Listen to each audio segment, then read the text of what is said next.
I'm Spencer Linton alongside Dave McCann. It's time we welcome in the Dominator, former BYU quarterback standout, guy who saw some time in the NFL as well. Brandon Doman is back on BYUSN. Brandon, how are you this morning? I'm doing awesome. Thank you, guys. Thanks for having me on. Brandon, do you ever remind your kids that you were called the Dominator during your athletic prime? About every 2 weeks. It should probably happen more often than that. I'm glad it at least comes up occasionally. You know what? I want to start this conversation with something that happened at the Gala on Saturday night. 100 seasons of BYU football, very special night. One of the highlights was clearly having you on stage sitting next to Patty Edwards, and Patty talking about Lavelle's last miracle and saying, well, BYU won the game. And she looked right at you, Brandon, and said, thanks to you, we won the game. What was that moment like for you? Well, wasn't she awesome? I was so impressed with her and just the clarity and the way she communicated, the selflessness. It was never about her ever, and it was never about Lavelle. She always, graciously and humbly pointed the finger back at all of the support and players and coaches. It was just really neat to be able to be with her. But we know that it was because of Luke, honestly. Let's be honest. It was because of Luke Daly. And he was there, which was great to have him there. Yeah, classic. Well, the new guys are reporting today. Do you remember the thrill of showing up in the equipment room and getting your stuff on the first day of camp?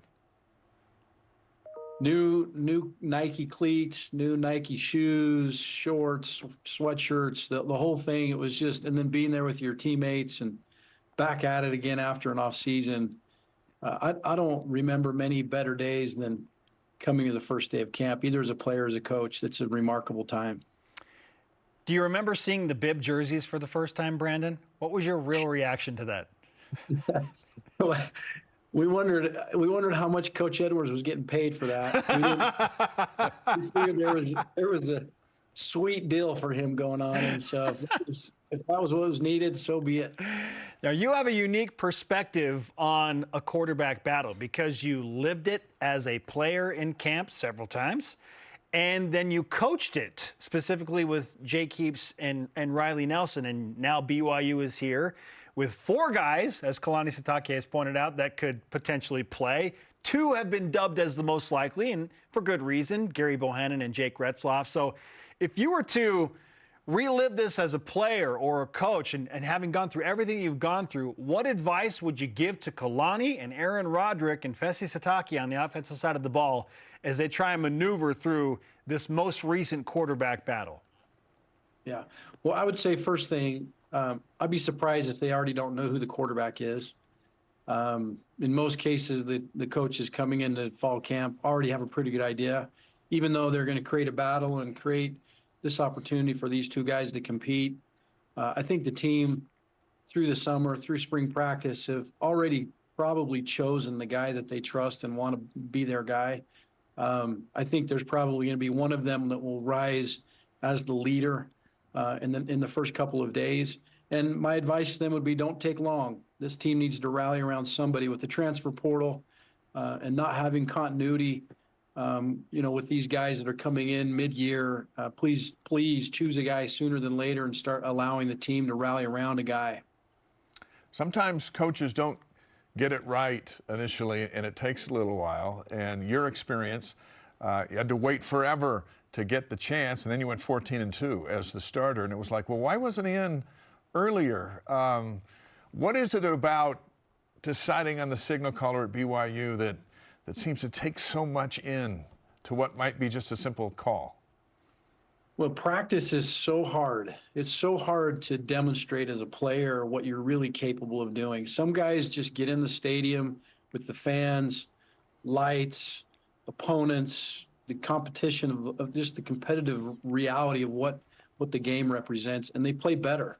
Some quarterbacks are better game day players than they are practice players. So every practice needs to simulate game-like moments, game-like feelings. They need to create as many competitive series and ball movement experiences, red zone experiences, third down moments and reward the quarterbacks that are successful in those times. And the problem is they've got green jerseys on in practice, and so you don't know if they're going to scramble out of a potential sack and make a big play. Those things are made manifest during the games, and so it is really challenging to really know which guy is going to ultimately be the guy that's going to help you win. And game day is going to be the only place to really find that out. Well, that brings up my next question. And you had a unique scenario in 2010 where you were dealing with Jake Heaps and Riley Nelson, and I mean it was neck and neck. So it kind of feels like that is how the case is with Gary Bohannon and Jake Retzloff. So besides what you have talked about and putting them in game scenarios, what else can you do to add some urgency or to expedite this process of picking a guy early so that the team can rally around them? Yeah. Like I said, I think that, it's interesting. It doesn't matter whether you're in the 6th grade or high school or in the NFL. The players are going to rally to the guy that they trust the most, that they believe has the most competitive greatness and the greatest will. And that, like I said, that can be made manifest through spring practice and through the summer. And, Riley Nelson in 2010, he had captured the heart of the team. Jake Heaps had done a lot of great things, but I think Riley really was the leader of the football team, and I have a lot of love and respect for both of those guys. And when we got into the early parts of those season when we're struggling, you could feel the vibe on the sideline that the players were anxious to see Riley come in, and they wanted him to be on the field. And it wasn't that they didn't like Jake or they didn't have confidence that Jake could help them. They just needed some grit, and they needed to feel like they had a real fighting chance in it. And I could feel it as a coach. I was up in the press box during that game when we finally made a decision to put Riley in, and it was the right decision at the time. And these coaches are going to have to make hard decisions. I remember when Bronco and I were having that conversation about making the change. I remember Bronco saying to me, "Brandon, do you realize the significance of that decision if we put Riley in the game right now?" And I said, "Coach Mendenhall, I do recognize the situation." And then I said to him, "Do you want to win the game?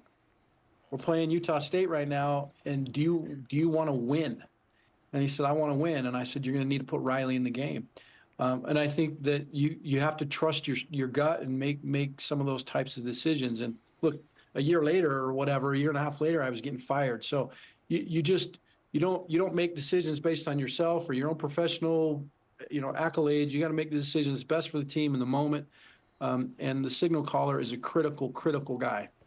What other storylines coming into camp will you be looking at to help whoever that signal caller is?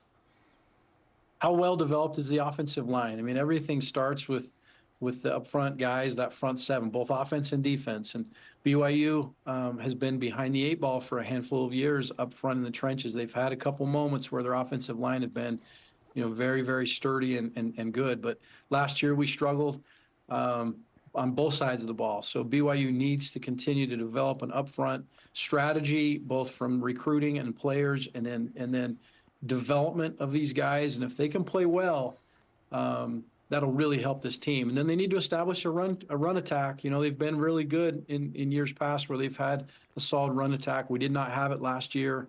And they need to be able to establish a 50% game plan where they can get the ball on the ground and establish some run game.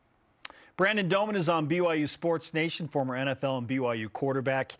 Okay, we were just discussing what gives us the most confidence about the current state of BYU football as the Cougars head into training camp. So, Brandon, with the national pundits saying over under 4.5 wins, like BYU be lucky to win 5 in some publications. They're picked 13th. What gives you the most confidence that BYU can exceed those expectations with the roster as it is currently constituted? Well, half of their games are going to be at home. And BYU is a phenomenal place. The fans are unusual.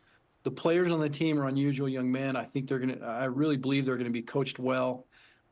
Every single home game, the BYU's got a chance to win. And then going on the road, they just need to sneak a couple of them out.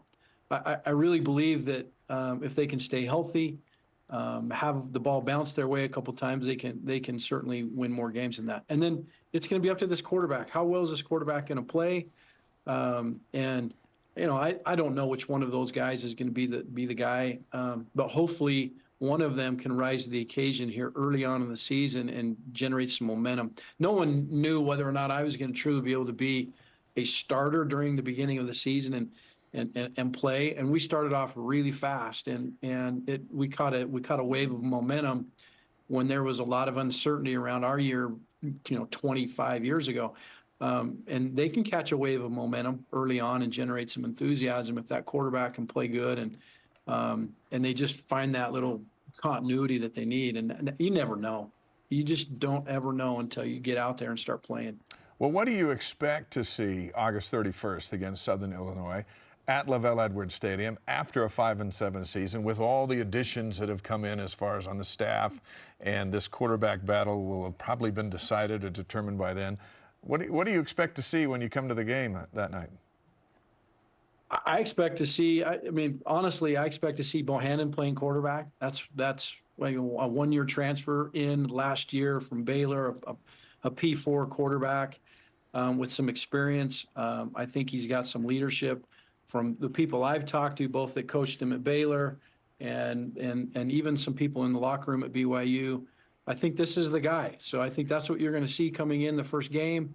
And I hope that this guy has developed better as a quarterback in the last 6 months. I think the system and the environment can help him be successful. I do think there's some weapons at receiver, and I really do think they can throw it around. So if he allows them to establish a bit of a run game, and then he can distribute the football around, I trust that the defense is going to do what they need to do. And we're going to have a chat. We're going to have a real shot at it. But that's what I expect to see coming into the season. Brandon Doman on BYU Sports Nation. A quick hitter to finish, Brandon. You survived the bibs. You've survived quarterback battles. And now I believe you're still trying to survive high school football. What are you doing lately? And what's the coaching, experience like these days? Oh, man. Last night I was out with the 13-year-old boys, the upcoming 8th graders. I have a son, Mikey, that plays receiver and defensive back. And I was out there helping his Little League football team at practice. And it was a blast. I love football. This time of year is so unique. You can smell it in the air, and the jerseys and the sweat and the freshly cut grass and everything about it. My blood boils differently this time of year, and I really enjoy it. Outside of that, just enjoying life. I feel really blessed. I just am so grateful for where just my family and the state of life that we're in. It's a great time. Awesome. Great stuff. We appreciate the update. Good luck to Mikey as he does his thing. Find a Luke Staley for your backfield. Yeah. And you guys will be in good shape. Brandon, we appreciate the time, brother. Thanks so much. Have a good one, guys. Thanks, Take care. Coach.